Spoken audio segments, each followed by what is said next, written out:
আজ চলে আসলাম দেখতে দেখতে ভারতের সীমান্তবর্তী যে এলাকা সেই এলাকায় ওই যে এখানে কিছু ঘরবাড়ি দেখা যায়। এটা হচ্ছে সে ভারতের মানে একেবারে পাশে যে বাংলাদেশে কিছু ঘরবাড়ি দেখা যায়, এই পাশেই কিন্তু একটা গেট আছে।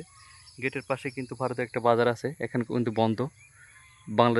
বাংলাদেশে যে এই 2024 সালে যে ঘটনা হয়েছে, ঘটনার পরে কিন্তু এই সীমান্তবর্তী যে বাজার, সে বাজারটা কিন্তু বন্ধ হয়ে গেছে। আমি দেখতে আসছিলাম।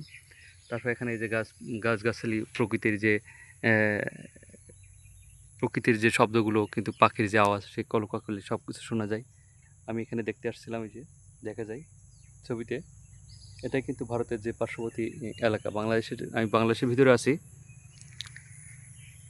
এটাই, এই যে এটাই হচ্ছে ভারতের পার্শ্ববর্তী এলাকা, বাংলাদেশ সীমান্তবর্তী এলাকা। এখানে একটা বাজার আছে, বাজারটাও কিন্তু অনেক ভালো চলছিল, হঠাৎ করে বন্ধ হয়ে গেছে। আমি সেখানেই আসছি দেখতে।